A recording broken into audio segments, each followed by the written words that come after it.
Hello student, हम पढ़ा रहे हैं प्राचीन इतिहास। प्राचीन इतिहास का हमारा ये नेक्स्ट लेक्चर है, जिसमें हम कवर कर रहे हैं जैन धर्म के बारे में। जैन धर्म के बारे में हमने जैन संघ और जैन धर्म का प्रचार प्रसार के बारे में आज हम इस वीडियो में देखेंगे। और इससे पहले की वीडियो में हमने जो इसके जैन धर्म के जो 24वें तीर्थंकर थे, उसके बारे में चर्चा की थी। तो आज हम देख लेते हैं इसके जो जैन धर्म का जो प्रचार प्रसार है वो कहाँ तक हुआ था। तो महावीर स्वामी कौन से 24वें तीर्थंकर हैं? महावीर स्वामी ने जैन धर्म के प्रचार हेतु अनेक स्थानों की धर्म यात्रा की। वो ये स्थान कौन कौन से हैं? जैसे इसके लिए जैसे राजगीर गए, वहाँ पर इन्होंने अपने जैन जैन धर्म का प्रचार प्रसार किया। चंपा में किया, मुंगेर, वैशाली में, यहाँ पर इन्होंने अपने जैन धर्म का प्रचार प्रसार किया। कुछ और भी स्थल हैं, जैसे मिथिला में इन्होंने जैन धर्म का प्रचार किया। मिथिला, काशी जो आपका वाराणसी में, कौशाम्बी और अयोध्या, श्रावस्ती, इस श्रावस्ती को हम सहित महेत के नाम से भी जानते हैं, आदि स्थानों पर इन्होंने यात्रा किया और यहाँ पर इन्होंने अपने जैन धर्म का प्रचार प्रसार किया। तो ये आपको जगह याद होनी चाहिए: राजगीर, चंपा, मुंगेर, वैशाली, मिथिला, काशी, कौशाम्बी, अयोध्या, श्रावस्ती। यहाँ पर इन्होंने अपने जैन धर्म का प्रचार प्रसार किया। जैन धर्म के प्रचार प्रसार में विभिन्न राजवंशों का सहयोग बहुत महत्वपूर्ण था। तो ये जैन धर्म का जो प्रसार प्रसार हुआ था, प्रचार, इनमें राजवंशों का भी बहुत महत्वपूर्ण योगदान रहा। क्यों रहा है? क्योंकि महावीर स्वामी खुद एक स्वयं राजकुल से संबंधित थे, यानी कि इन्हें राजाओं द्वारा आश्रय प्राप्त था। जैसे कि हम बात करें, महावीर स्वामी स्वयं एक राजकुल से संबंधित थे, इसीलिए इस धर्म को राजाओं का आश्रय प्राप्त होता रहा है। और महावीर स्वामी की जो माता थी, जिनका नाम था त्रिशिला वेदत्ता, स्वयं जो है लिच्छवी कुल के प्रमुख चेटक की बहन थी। यानी कि भगवान महावीर की जो माता थी, जिनका नाम था त्रिशिला विदेदत्ता के नाम से हम जिनको जानते हैं, ये लिच्छवी कुल का राजा था चेटक, उसकी ये बहन थी त्रिशिला। तो कुछ राजाओं का भी इन्हें आश्रय प्रदान हुआ है, जिससे इनका प्रचार प्रसार हो सके। और एक चेटक की जो पुत्री थी छलना, इसका विवाह जो मगध नरेश बिंबिसार से हुआ था। तो बिंबिसार के बेसिकली तीन तीन विवाह हुए थे।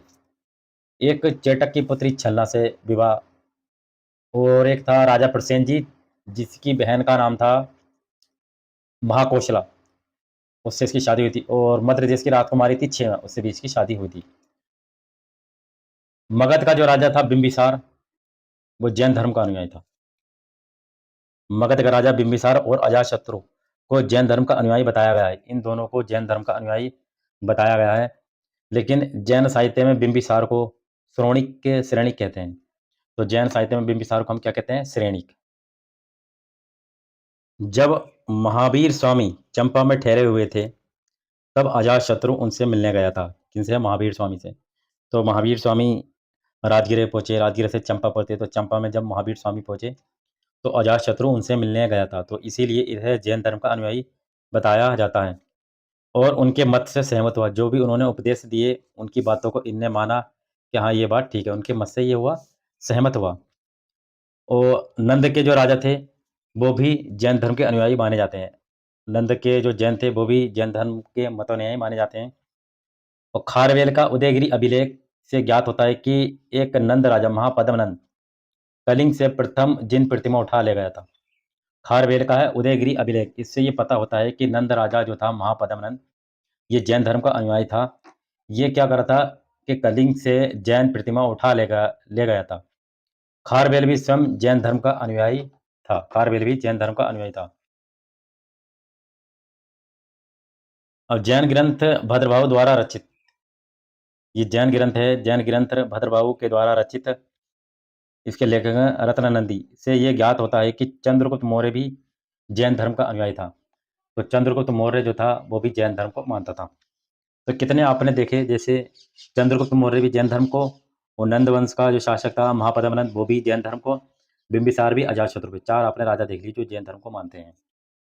उसने जो था जैन आचार्य जो था भद्रबाहु की शिष्यता ग्रहण की थी, उनका शिष्य बन गया था ये चंद्रगुप्त मौर्य। अशोक का जो पौत्र था संप्रति, वो भी जैन धर्म का अनुयायी था। उसे जैन धर्म में स्वस्ति ने दीक्षित किया था।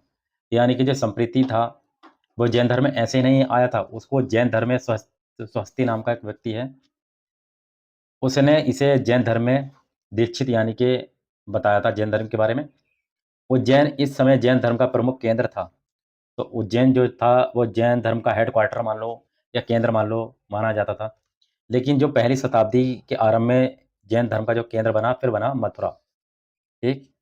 पहला कौन-सा हो गया जैन धर्म का केंद्र? उज्जैन। और बाद में जैन धर्म का जो केंद्र बना, वो बना मथुरा। मथुरा के कंकाली टीला से 4 तीर्थंकरों की पदासन मुद्रा में मूर्तियाँ मिली हैं। तो मथुरा में एक कंकाली टीला मिला है, उसमें 4 मुद्रा मिली हैं, जो जैन धर्म के बारे में बताती हैं। जैसे उसमें क्या दिया गया? इस समय के प्रमुख जैन आचार्य जो थे, उमास्वाति, सिद्धसेन आदि थे। उमास्वाति हो गए और सिद्धसेन आदि जैन राजा थे, जैन के आचार्य थे।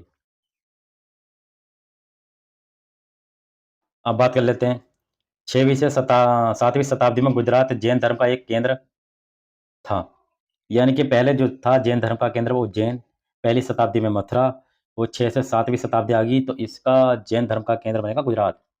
और गुजरात और यहीं पर ही फिर क्या होगी? जैन सभा होगी। 6ठी शताब्दी में देवर्षिगण या शर्मा श्रवण की अध्यक्षता में वल्लभी कहाँ पर? गुजरात। गुजरात में द्वितीय जैन सभा हुई थी। यहाँ पर सेकंड जैन सभा हुई गुजरात में 6ठी शताब्दी ईसा पूर्व में। शर्मा श्रवण की अध्यक्षता में ये द्वितीय जैन सभा हुई। राजपूत राजाओं ने भी जैन धर्म को प्रश्रय दिया, यानी कि उन्होंने भी इसकी सहायता की। और चालुक्य राजा, गंग राजा, चंदेल शासकों ने भी विशेष रूप से इस धर्म को आश्रय प्रदान किया। तो ये इन राजाओं ने भी जैन धर्म को आगे बढ़ाने का प्रयास किया। चालुक्य वंश के संस्थापक मूलराज। चालुक्य वंश के संस्थापक हैं मूलराज ने एक जैन मंदिर का भी निर्माण करवाया। चालुक्य नरेश जयसिंह के दरबार में हेमचंद्र नामक जैन आचार्य का निवास था। तो चालुक्य का जो संस्थापक था मूलराज ने एक जैन मंदिर का निर्माण करवाया। और जयसिंह के दरबार में हेमचंद्र नामक जैन आचार्य रहा करता था। जयसिंह का जो भतीजा था और उत्तराधिकारी कुमारपाल तो हेमचंद को अपना गुरु मानता था और उसने जैन मत का अतिशय प्रचार प्रसार किया। तो चालुक्य वंश का संस्थापक कौन था? मूलराज। इनने जैन धर्म के मंदिर का निर्माण करवाया और इसी के दरबार में, जयसिंह के दरबार में, तो चालुक्य वंश का ही एक राजा है जयसिंह, इसके दरबार में हेमचंद्र नामक जैन आचार्य रहता था। और जैन आचार्य जो जयसिंह का एक भतीजा था, जिसका नाम था, जो उसका उत्तराधिकारी भी बनेगा, जिसका नाम था कुमारपाल। कि कुमारपाल जो था, हेमचंद्र जो जैन का आचार्य हुआ करता था, इसको अपना गुरु मानता था। आई होप आपको इतनी बात समझ में आई होगी। पशु हिंसा और मांस भक्षण पर रोक लगा दी इसने। इसी समय माउंट आबू पर्वत पर अनेक भव्य मंदिरों का निर्माण हुआ। तो माउंट आबू पर्वत पर अनेक मंदिर बने हुए हैं, जो चालुक्य वंशियों ने भी इसका निर्माण करवाया है। दक्षिण भारत में यदि बात करें, दक्षिण भारत में जैन धर्म का प्रथम संकेत संगर काल में ही देखने को मिलता है। जैन धर्म में, दक्षिण भारत में जैन धर्म का प्रथम संकेत संगल काल में ही देखने को मिलता है।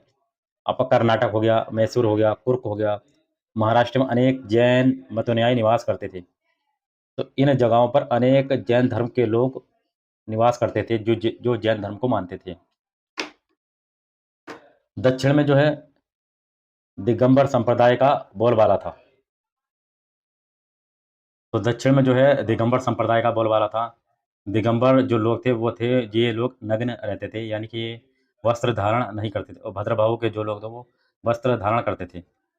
तो भद्रबाहु और चंद्रगुप्त मौर्य कर्नाटक में निवास किए थे। पूर्व मध्यकाल में राष्ट्रकूट और वह गंग शासकों ने भी जैन धर्म को प्राश्रय दिया था। इन्होंने भी जैन धर्म को आगे बढ़ाने का प्रयास किया था। तो कुछ बातें आपको याद हो गई हैं, जैसे बिंबिसार, अजातशत्रु और नंद वंश का संस्थापक, ये भी जैन धर्म को मानते थे। और जो आपका है चालुक्य, गंग, चंदेल शासकों ने भी जैन धर्म को आगे बढ़ाने का प्रयास किया। और ये आपके दक्षिण भारत में जैन धर्म काफ़ी फला फूला।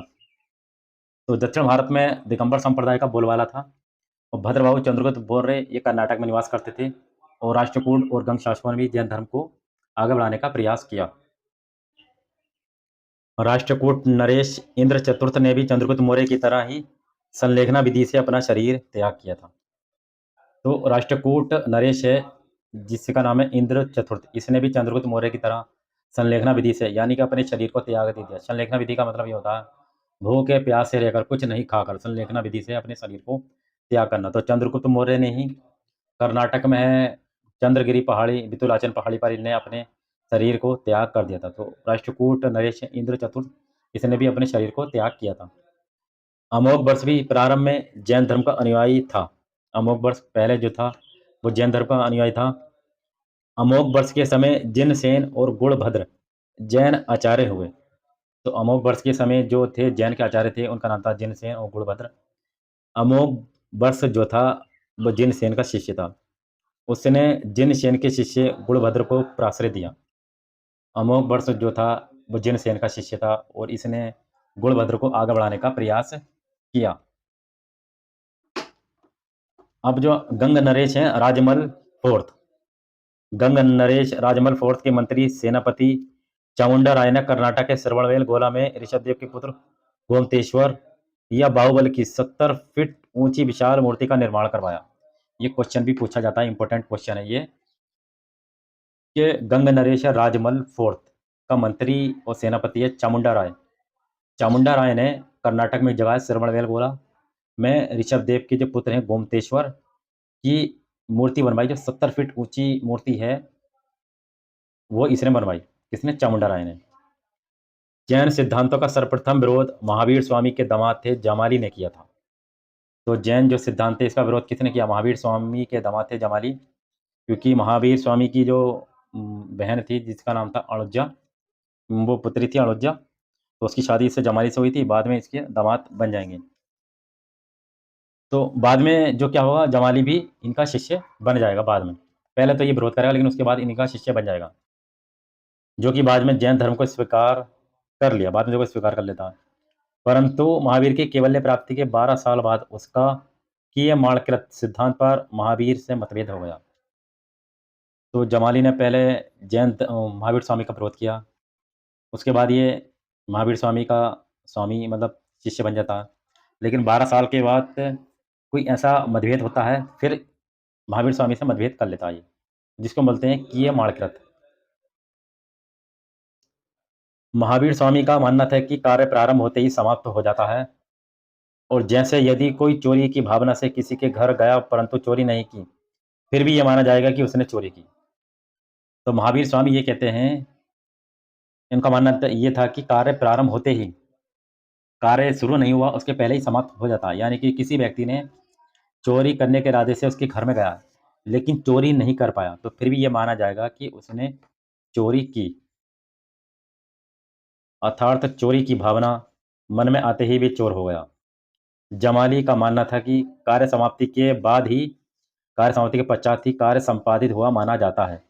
तो जमाली ये कहते हैं कि उसने जब चोरी की तब वो माना जाएगा कि वो चोर है, लेकिन जब चोरी नहीं की तो वो चोर नहीं है। जबकि महावीर स्वामी ये कहते थे कि उसके मन में एक आशा तो थी, चाहे भले से चोरी नहीं कर पाया, लेकिन वो चोर कहलाया जाएगा। महावीर स्वामी वो जमाली ये कहते थे कि उसने चोरी नहीं की लेकिन फिर भी वो चोर नहीं माना जाएगा। तो इन दोनों में ऐसे ये डिफरेंट डिफरेंट बातें होती थी। जमाली जो थे जैन संघ से अलग होकर त्रिय माणकृत सिद्धांत की जगह बहुतरवाद का प्रचार प्रसार किया। तो जैन संघ ने क्या करा, वो जमाली ने क्या करा, वो जैन संघ से अलग होकर इन्होंने बहुतरवाद का प्रचार प्रसार किया। जमाली के साथ उसकी पत्नी अर्थात महावीर की पुत्री जो थी प्रियदर्शना तथा उसके अनेक अनुयायी भी संघ छोड़ दिए थे। तो इसमें जो था, जैसे जमाली जो था इसका दामाद, तो उसने इस संघ को छोड़ दिया था, और जमाली की जो पत्नी थी प्रियदर्शना, जिसको हम अणुजा भी कहते हैं, इसने भी इसका संघ को छोड़ दिया था। कुछ अनुयायी थे उन्होंने भी इस संघ को छोड़ दिया था, लेकिन बाद में फिर क्या करते हैं, बाद में प्रियदर्शना फिर संघ में आ जाती है। इस प्रकार सर्वप्रथम जमाली ने जैन संघ ने प्रथम विद्रोह किया था। तो जमाली भी आ जाता, इसकी पत्नी भी आ जाती है। तो सबसे पहला विद्रोह किसने किया था? जमाली ने किया था। पूछ लिया जाए कि जैन संघ में सबसे पहला विद्रोह, फूट डालने का प्रयास किसने किया था? वो किया था जमाली ने।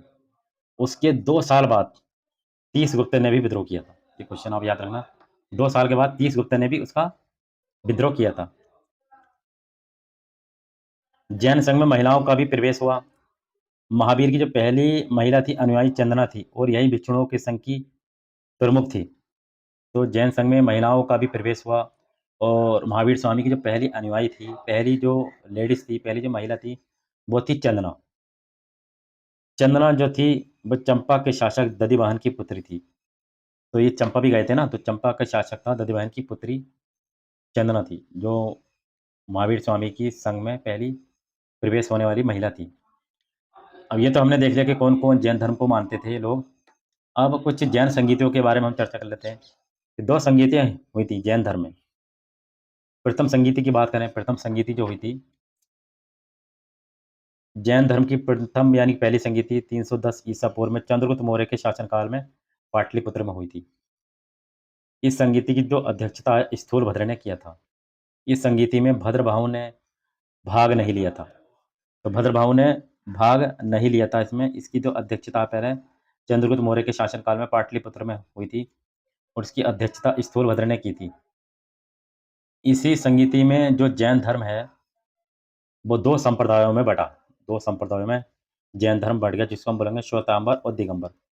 श्वेतांबर मतलब जो कपड़े धारण करते हैं उनको बोलेंगे श्वेतांबर, और दिगंबर वो जो नंगे रहते हैं, कपड़े धारण नहीं करते, उनको हम बोलेंगे दिगंबर। जब पाटलिपुत्र में अकाल पड़ा 12 साल का, तब भद्रभाऊ चंद्रगुप्त मौर्य के साथ दक्षिण चले गए। तो जब कर्नाटक में अकाल पड़ा था, पाटलिपुत्र में जब अकाल पड़ा, तो चंद्रगुप्त मौर्य भद्रभाऊ के साथ कहाँ पर चले गए? दक्षिण भारत में चले गए। इसीलिए दक्षिण भारत में जो है दिगंबर संप्रदाय का बोलबाला है, और पाटलिपुत्र में समस्त कार्यभार स्थूलभद्र को सौंप दिया। पाटलिपुत्र में कौन रुके? स्थूलभद्र रुके। पाटलिपुत्र के भिक्षु स्थूलभद्र के नेतृत्व में श्वेत वस्त्र धारण करने लगे थे, जबकि जो भद्रभाऊ थे वो नग्न रहने का समर्थन करते रहे। इस प्रकार स्थूलभद्र के अनुयायी श्वेतांबर कहलाए और भद्रभाऊ के अनुयायी जो हैं वो दिगंबर कहलाए, यानी कि नंगे रहने वाले। इन दोनों संप्रदायों में प्रमुख भेद बॉक्स में दिए गए हैं, जिनके बारे में हम चर्चा करेंगे। तो हमने जो देखा, पहली जैन संगीति जो है आपकी कहाँ पर हुई थी? पाटलिपुत्र में हुई थी, चंद्रगुप्त मौर्य के शासनकाल में हुई थी। स्थूलभद्र ने इसकी अध्यक्षता की थी और इसी में जैन संप्रदाय 2 भागों में बँट गया। 2 भागों में बँट गया, और जो पाटलिपुत्र में स्थूलभद्र रहे और दक्षिण भारत में कौन चले गए? दक्षिण भारत में आपके दिगंबर संप्रदाय चले गए, जो वस्त्र धारण नहीं करते थे।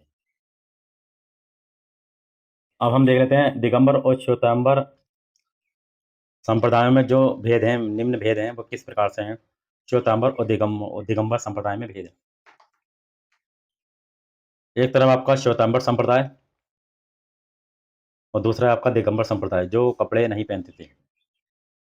श्वेतांबर संप्रदाय की यदि हम बात करें, ये स्थूलभद्र के अनुयायी थे, जबकि दिगंबर संप्रदाय ये भद्रभाऊ के अनुयायी थे। ये सफ़ेद वस्त्र धारण करते थे तथा अपने साथ 14 उपकरण रखते हैं। ये नग्न रहते हैं तथा मोर पंख और काष्ठ का कमंडल अपने साथ रखते हैं।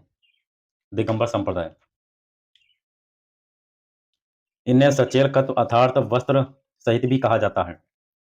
इन्हें अचेलकत्व अर्थात वस्त्रविहीन भी कहा जाता है। तो वस्त्रविहीन का मतलब जो कपड़े धारण नहीं करेंगे, इन्हें बोलेंगे अचेलकत्व, इसे बोलेंगे सचेलकत्व। स्थूलभद्र पाटलिपुत्र में थे, इसीलिए श्वेतांबरों को मगध वाला भी कहा जाता है। भद्रभाऊ कर्नाटक चले गए, इसलिए इन्हें दक्षिण भारत वाले भी कहा जाता है, क्योंकि दक्षिण भारत में जो प्रचार प्रसार किया दिगंबर संप्रदाय भद्रभाऊ ने किया। इनके अनुसार केवल्य के बाद ही केवली कबलाहार यानी कि भोजन ग्रहण करते हैं। इनके अनुसार यह है कि ज्ञान प्राप्त करने के बाद ही आपको भोजन करना है। इनके अनुसार केवल्य यानी ज्ञान के बाद केवली भोजन ग्रहण नहीं करना है। तो इसमें ज्ञान प्राप्त हो जाए फिर आपको भोजन ग्रहण नहीं करना है। श्वेतांबर संप्रदाय के अनुसार महावीर स्वामी का जो गर्भधान है पहले ब्राह्मणी देवनंदा के गर्भ में हुआ था, जिसे बाद में इंद्रों ने इसे भ्रूण को क्षत्रिय त्रिशला के घर में स्थापित किया। तो श्वेतांबर संप्रदाय के लोग कहते हैं कि महावीर स्वामी का जो गर्भ है पहले वो एक ब्राह्मण देवनंदा इनके गर्भ में हुआ था, बाद में इंद्र ने क्या करा, उनके भ्रूण को क्षत्रिय त्रिशला के घर में ट्रांसफर कर दिया। इनके अनुसार महावीर का जो गर्भधान है त्रिशला के गर्भ से ही हुआ है, जो इनकी माता थी त्रिशला। अगला है आपका, इनके अनुसार जो महावीर स्वामी का जो विवाह है वो 15 वर्ष की आयु में यशोदा से हुआ। इनके अनुसार महावीर का विवाह 15 वर्ष की आयु में यशोदा से हुआ। इनकी एक पुत्री थी जिसका नाम था अणुजा। इनके अनुसार महावीर जो थे बाल ब्रह्मचारी थे। ये कहते हैं कि बाल ब्रह्मचारी थे, इनका विवाह ही नहीं हुआ है। अगला, श्वेतांबर परंपरा में तीर्थंकर की प्रतिमा लंगोट कोपीन धारण किए हुए आभूषणों से सुशोभित होती है। इसमें जो प्रतिमा है वो लंगोट और कोपीन पहनाते थे, जबकि दिगंबर परंपरा में तीर्थंकर की जो प्रतिमा वो नग्न यानी कि नंगी, अशोभित और नीचे की ओर नेत्र किए हुए ध्यान अवस्था में होती है। तो ये नग्न होते हैं, नीचे को नेत्र यानी कि आँखें कर लेते हैं, इस तरीके से ये लोग बैठे होते हैं। श्वेतांबर जो थे जैन आगम साहित्य मानते हैं। दिगंबरों की मान्यता है कि मूल आगम ग्रंथ खो चुके हैं। ये स्थूलभद्र के समय रचे गए आगमों को नहीं मानते हैं। श्वेतांबर महान शिक्षकों के जीवन वर्णन को चरित्र कहते हैं, जबकि दिगंबर महान जो है शिक्षकों के जीवन चरित्र वर्णन को पुराण कहते हैं। तो ये मानते हैं पुराण और ये कहते हैं चरित्र। अगला है आपका श्वेतांबर के अनुसार जो 19वें तीर्थंकर थे जिनका नाम मल्लिकानाथ महीना थी, श्वेतांबरों के अनुसार स्त्री भी मोक्ष प्राप्त कर सकती है, इन्होंने ये कहा। लेकिन इसमें इन्होंने कहा कि दिगंबर मल्लिनाथ को पुरुष मानते हैं, ये स्त्री नहीं मानते हैं। जो 19वें तीर्थंकर है मल्लिनाथ, ये इसको पुरुष मानते हैं। दिगंबरों के अनुसार महिलाओं के लिए मोक्ष प्राप्त करना संभव नहीं है, क्योंकि इनके लिए नग्न होना आवश्यक क्योंकि इसके लिए नग्न होना आवश्यक है, जो कि स्त्री के लिए व्यवहार्य नहीं है। तो ये जो हैं मोक्ष प्राप्त नहीं कर सकती, क्योंकि दिगंबर जो हैं वस्त्र धारण नहीं करते थे, जबकि स्त्री नग्न नहीं रह सकती। तो इसीलिए इनके लिए मोक्ष प्राप्त करना संभव नहीं है। श्वेतांबर जैनियों को यति, आचार्य एवं साधु कहा जाता है, जबकि दिगंबर जैनियों को झुल्लक, एल्लक एवं निगृंत भी कहा जाता है। श्वेतांबर संप्रदाय में वनवासी मुनियों को संवेगी तथा मठवासी मुनियों को जाति या श्री पूज्य कहा गया है, जबकि दिगंबर मुनियों को वन में अर्थात वस्ती से दूर रहने का विधान है, परंतु मुस्लिम आक्रमण के समय धर्म के बचाव हेतु ये मंदिरों और चैत्यों में रहने लगे, इन्हें भट्टारक कहा गया है। तो श्री पूज्य और मुनियों को जाति क्यों कहते हैं? क्योंकि ये वनवासी, संवेगी तथा मठवासी में रहते हैं और दिगंबर जो हैं, ये बस्ती से दूर रहते हैं और मुस्लिम आक्रमण के समय धर्म के बचाव हेतु ये मंदिरों में और चैत्यों में रहने लगे, इसलिए इन्हें भट्टारक कहा गया है। तो भट्टारक किसे कहते हैं? मंदिरों और चैत्यों में रहने वाले जैनियों को भट्टारक कहा जाता है। अब 2 जो जैन संगीति हुई थी, एक बार हम फिर देख लेते हैं 2 जैन संगीति के बारे में। तो पहले जो जैन जैन संगीति हुई थी, आपने देखा था, प्रथम जैन संगीति जो है 310 ईसा पूर्व में पाटलिपुत्र में हुई थी। इसकी अध्यक्षता किसने की थी? इसकी अध्यक्षता की थी स्थूलभद्र ने और चंद्रगुप्त मौर्य उस समय शासक था। इसी उसमें जैन धर्म 2 संप्रदायों में श्वेतांबर तथा दिगंबर में विभाजित हो गया। श्वेतांबर जैन साहित्य की रचना करते हैं। तो जो दिगंबर के लोग थे, वो दक्षिण भारत यानी कर्नाटक में चले गए और जबकि श्वेतांबर के जो लोग हैं, वो अपने अपने वहीं मगध में ना रुके गए, जब अकाल पड़ा था तब। तो इनका बँटवारा इसी प्रथम जैन संगीति में हुआ। द्वितीय बौद्ध संगीति की यदि बात करें, 512 ईस्वी में हुई, वल्लभी हुई। वल्लभी कहाँ पर है आपका? गुजरात में स्थित है ये, ठीक। देववर्धिगण श्रवण की अध्यक्षता में हुई, शासक कोई नहीं था उस समय। जैन आगमों साहित्य को अंतिम रूप से संकलित कर लिपिबद्ध किया गया है इन्हें। तो 2 जैन संगीतियाँ आपको याद रखनी है। 310 512 ईस्वी में पहली पाटलिपुत्र, दूसरी वल्लभी। पहले के अध्यक्ष सूर्यभद्र और दूसरे के अध्यक्ष देववर्धिगण श्रवण। जैन सिद्धांतों व ग्रंथों को लेकर भी विवाद है। जो जैन ग्रंथ हैं और जो सिद्धांत हैं, इनको लेकर भी कुछ विवाद उत्पन्न हुए हैं। जैन धर्म के प्राचीन ग्रंथ हैं, जिन्हें पुब्बो कहा जाता है। तो जैन धर्म के जो प्राचीन ग्रंथ हैं, इनको हम बोलते हैं पुब्बो, के अंतिम ज्ञाता जो हैं भद्रबाहु माने जाते हैं। इसी दौरान स्थूलभद्र के नेतृत्व में श्वेतांबरों ने 12 अंगों की रचना अर्धमागधी भाषा में की, जिसे भद्रबाहु ने मान्यता नहीं दिया। ये अंग 14 पुब्बों का स्थान लिए हुए हैं। अब द्वितीय संगीति देख लेते हैं। द्वितीय संगीति भी हमने पढ़ा था, 512 ईस्वी में हुई। ये संगीति वल्लभी 512 ईस्वी में देववर्धिगण श्रवण की अध्यक्षता में हुई। इसमें जैन धर्म को निश्चित रूप निर्धारित करने के लिए ये सभा बुलाई गई थी। इस संगीति में जैन आगमों साहित्य को अंतिम रूप से संकलित कर लिया गया और उन्हें लिपिबद्ध किया गया। महावीर स्वामी के निर्वाण यानी कि उनकी मृत्यु के बाद जो है 840 सालों के बाद जो है आर्य स्कंदर की अध्यक्षता में मथुरा में इनकी 2 सभाएँ हुई थीं। कितने साल बाद? 800 सालों के बाद आर्य जो थे स्कंदर की अध्यक्षता में मथुरा में और नागार्जुन सूरी की अध्यक्षता में वल्लभी में 2 सभाएँ हुई थी, जिनमें जैन धर्म ग्रंथों को संकलन यानी इकट्ठा किया गया था।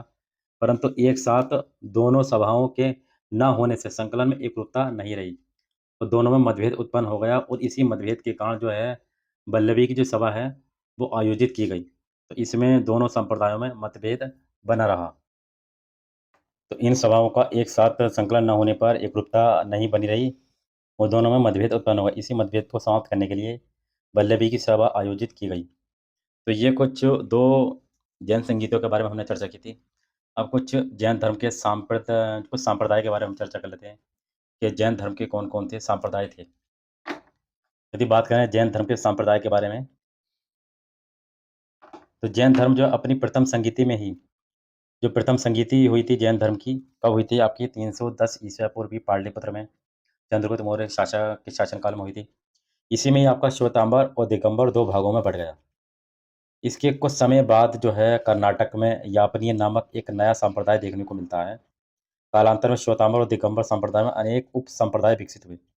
जब इनका बँटवारा हो गया दोनों का, संप्रदायों का, तो फिर अनेक उप संप्रदाय देखने को मिलते हैं। अनेक संप्रदाय बनते हैं, जैसे यापनीय संप्रदाय, तेरहपंथी संप्रदाय, बीसपंथी संप्रदाय। तो एक-एक संप्रदाय के बारे में हम चर्चा करते हैं। तो पहला है आपका यापनीय संप्रदाय, ठीक? यापनीय संप्रदाय की बात करें, तो यापनीय संप्रदाय ये जैन धर्म का एक संप्रदाय है, जिसे कलश नामक श्वेतांबर साधु ने स्थापित किया था। तो कलश नाम का एक व्यक्ति है, जो श्वेतांबर साधु हैं, इन्होंने स्थापित किया था। ये संप्रदाय जो है दिगंबरों को कुछ व्यावहारिक सामान्यताएँ और श्वेतांबरों से कुछ वैचारिक सामान्यताएँ रखता है। ये श्वेतांबर आगमों का पाठ अपनी मतानुसार करता है। यापनीय संप्रदाय ने ये बात कही। अब है पुजेरा डेरावासी संप्रदाय। कौन-सा? पुजेरा डेरावासी संप्रदाय। ये श्वेतांबर संबंधी संप्रदाय है, श्वेतांबर। इन्हें मंदिर मार्गी भी कहा जाता है। ये मूर्ति पूजक थे और जैन तीर्थंकरों की पूजा करते थे ये वाले, पूजा डेरावासी संप्रदाय। अगला जो संप्रदाय है उसका नाम है स्थानकवासी संप्रदाय, बिस्तौला संप्रदाय और डुडिया संप्रदाय। ये 3 संप्रदाय हैं। 3 मतलब एक ही संप्रदाय, इनके नाम है 3 अलग-अलग। ये श्वेतांबर संप्रदाय संबंधी शाखा है, श्वेतांबर संप्रदाय संबंधी शाखा है। इसके अनुयायी गुरुओं के निवास पर रहते थे। ये मूर्ति पूजक नहीं थे, केवल जैन सिद्धांतों का अनुकरण करते थे।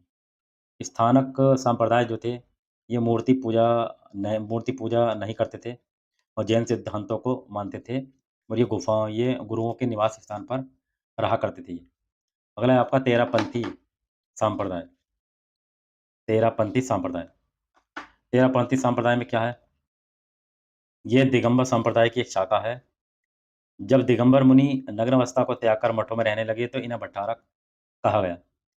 यदि बनारसी दास ने भट्टारक परंपरा का विरोध किया और 13 नियमों के पालन का विधान यानी कानून बनाया और इन्हीं के अनुयायियों को तेरापंथी कहा गया। तो दिगंबर के जो लोग हैं वो नग्न रहते थे और इसके लिए इन्होंने बनारसी दास भट्टारक ने इसका विरोध किया और इनके लिए एक 13 नियम का कानून बनाया। अगला जो संप्रदाय है वो है बीसपंथी संप्रदाय। कौन सा संप्रदाय है आपका? बीसपंथी। बीसपंथी संप्रदाय में क्या था? ऐसा माना जाता है कि भट्टारकों की 20 गद्दियाँ थी, इसीलिए इन्हें बीसपंथी कहा जाता है। तो भट्टारकों की कितनी गद्दियाँ थी? 20, इसीलिए इन्हें भट्टारक कहा जाता है, बीसपंथी कहा जाता है। अगला है ताड़पंथ संप्रदाय। ताड़पंथ संप्रदाय में क्या था? तारण नामक व्यक्ति ने मध्यकाल में इसकी स्थापना की। ये पंथ मूर्ति पूजा का विरोध करता है। ये अपने मंदिरों में शास्त्रों की पूजा करते हैं। ये पंथ दिगंबर संप्रदाय की एक शाखा है।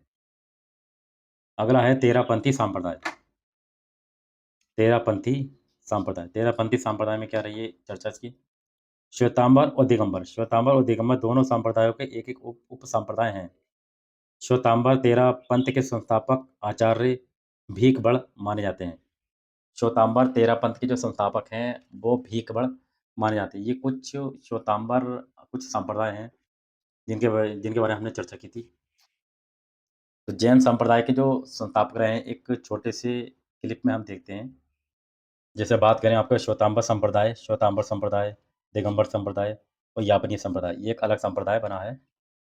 तो श्वेतांबर संप्रदाय जो हैं, ये मंदिर मार्गी और पुजेरा या डेरावासी संप्रदाय थे, जिसमें जति या श्री पूजा इनको बोला जाता है। फिर है स्थानक वासी संप्रदाय, जिनको हम बिस्तौला संप्रदाय, टुडिया संप्रदाय भी कहते हैं। ये श्वेतांबर से संबंधित शाखा है और गुरुओं का निवास स्थान हुआ करता था।